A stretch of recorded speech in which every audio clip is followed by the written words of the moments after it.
Welcome, bloggers, and thank you for joining us for Taste Live's Cafe 140, live from Krutz Family Cellars and Sheldon Wines here in Santa Rosa, California. I'm your host, Joel Quigley of Taste Live and Creative Furnace. We're super excited to be webcasting live as harvest wraps up here in Sonoma County during today's Wine Club Pickup Party. And as part of this three-part interactive webcast, we'll be tasting with winemakers Dylan Sheldon and Patri Krutz, who share this state-of-the-art winemaking facility, and it's a tasting room. So we've got a bunch of folks sitting back here patiently tasting and enjoying the wines. We also have special musical guest Peter Chung joining us live. He's up here from San Jose, California. So along with tasting two wines from each winery and taking in some original music, we'll discuss Patrick's and Dylan's take on Harvest 2012.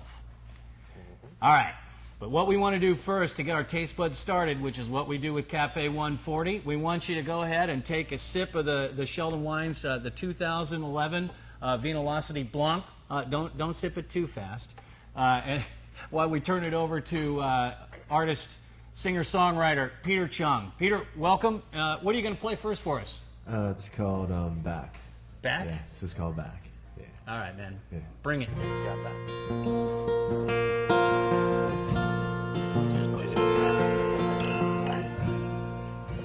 The thought of you, just the thought of you, and now the winter's not so cold. I'm counting down the days till my love comes home.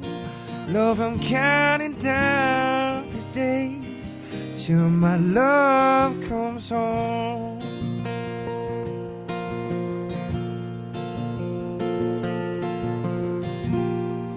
When I hear your voice, love, I feel your voice vibrating through my soul.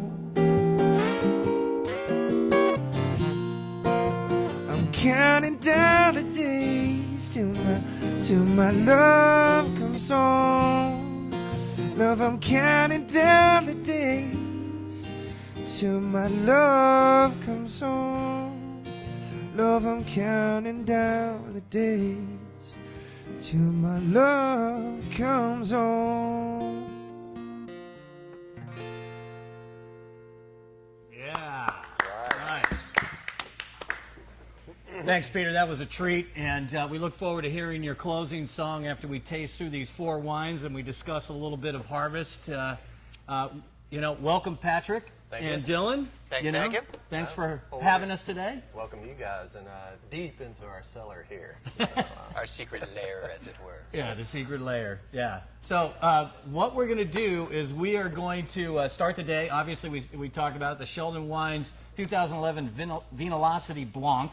And so I understand, Dylan, that this is a blend of Grenache Blanc, Roussanne, and Viognier. Have I got that right? Yeah, absolutely. It's an ever-moving target. It started off in the old days as a straight Viognier program, and over about a decade, it's evolved into this more kind of classically proportioned white Rhone blend. So there are three different components to it. It's all Sonoma Coast fruit source. We've actually flipped it in 2011. This is the first year that it's been dominated by Grenache Blanc, which has become somewhat of an obsession of ours here. It has a lot of moxie to it. The Grenache Blanc is really the driving force and the backbone of the wine. So we do break the stage of picks up a little bit. So we've got 50% Grenache Blanc in the blend and then equal parts of Roussanne and Viognier. Different aromatics and textures that you put together, and really trying to keep it kind of classic and Southern Rhone, a little inspiration from Chateauneuf de Pape Blanc. Great. Yeah. So this is 125 case production. So we are a micro winery, is I think the best way to describe what we do. Everything is really in just a few barrels of this and that. So all fermented in stainless, aged in entirely neutral French oak, unfined, unfiltered, and basket pressed. That's beautiful. Oh yeah. No, yeah. Go ahead and flip that one. Yeah. So tell us, Patrick? Now you're over here on this side. You guys share this space, and obviously started making wine together. We'll get into that a little bit later on how that all came together. But what are you getting out of this, Patrick? Absolutely citrus, but what really strikes me is just the harmony between the three varietals. Really kind of obviously his goal is for all three of them to work off of one of each other in different components, as you mentioned, structure, fruit, stone fruit, etc. So what really strikes me is just how well put together they all three are, and everybody talks balance and harmony between wines, etc. But a lot of times, even though they say that, that's a bunch of they really aren't. And you really know when you get a wine that's in harmony and has that balance, because it strikes you from the forward to the mid to the finish and lingers. It's there. Yeah, whether it's in music or wine, I think when something is in key and on pitch, you don't have to know a whole lot about it to know that it's happening. So this has been a long evolution for us, and every year I think the wine teaches you through the vintage and after the vintage as you're reflecting with it and tasting past vintages and seeing where you went right and wrong. And 10 years into this white Rhone program, I feel like we're just starting to get a pretty good handle on where we want to take it. The real challenge when working with white Rhones is Viognier tends to oxidize. Yeah, so you got to watch that. Well, we've got comments coming in here. And Red Wine Diva, she's got tart green apple long finish. Loves that. Wine, the finish on the Vinolocity is very nice, long lasting. Tons of baking spice roll on the tongue after the sip. Wine Brad SF, who happens to be in the house today. I love Dylan's Moxie. There you go. And UC Bow digging the 2011 Vinolocity Blanc. Lots of acid. It's busy here. Lots of acid and totally appropriate use of oak. Bravo. You got to love that. Yeah, I think the real focus on this is you have three different players. And we start out with Viognier, and we found it started to decay. And in 2 years in bottle, Viognier just sort of falls apart. And so we wanted to really showcase that incredible stone fruit and tropical aspect of Viognier, but we really backed it out. So we pushed the pick. So Grenache Blanc comes in first, and that's the backbone and acid, and that's really what's going to be the driving force to hold this wine together for years.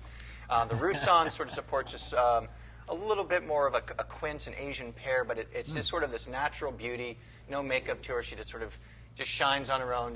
She's kind of the voice of reason. She holds the flamboyant nature of Viognier and that verve of Grenache Blanc together. And I think depending on the day, the temperature, if you're out on the East Coast and the storm's coming at you, the wines are going to smell and taste different. These are living and breathing things. They're not just a single snapshot. They're a changing picture in your glass. And so for someone drinking this in Louisiana or New York, you might be picking up more of the Viognier, more of the Roussan, or more of the Grenache Blanc, depending on what the humidity and the temperature of that setting is. So what I love about it is every time you go back and have a different sip, the wine's going to show you a different aspect of itself. Well, I think Red Wine Diva's with you. She says Viognier is the shameless hussy in this Vinolocity Blanc. Absolutely. Couldn't agree more. Yeah. Everyone loves a shameless hussy. My Vine Spot 2001 Vinolocity Blanc hits its stride near cellar temperature. IMO, nice job. So, yeah. Yeah, it's very important to not over chill this wine.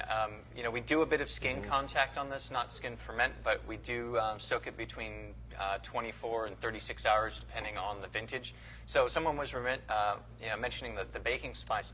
That's part of whole cluster, and that's part of skin contact. They're aromatics that you do not normally get out of a pressed fermented white. So there's some techniques that are a little bit unusual, but I think they add a depth of complexity and interest to the wine that is a little bit less common. It's starting to come, it's becoming more and more popular too, the skin contacts on whites. Yeah, and you've got the orange wine school of skin ferment, which does a whole different set of things. And it was in response to trying to understand how to protect the aromatics of these wines naturally. And a little bit of tannin in the cold soak really does help naturally protect that delicate aromatic, that elusive nature that we're always trying to hold on to in these kinds of styles of wines. Well, I like My Vine Spot says unfiltered and unfined because sterile wines have no soul. Absolutely. They do.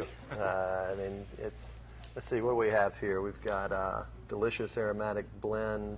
There we go, from Wine Harlots. These are some good names. Wine Harlots. Yeah, luscious. Loves it. What do you see pairing this with? Obviously lends itself to many seafood dishes. And I've got 20-year background in the restaurant business and former somm, and if I'm working this as a pairing tool, you're definitely going to want something briny and oceanic. I mean, shellfish and clam, and mussel, oyster. I mean, all those things that that real kind of crisp taste of the sea, and I think that's what the acid responds to. But then, as there's a bit more mid-palate and texture, I think it'll stand up, past that initial shellfish course and kind of work its way into slightly heavier dishes.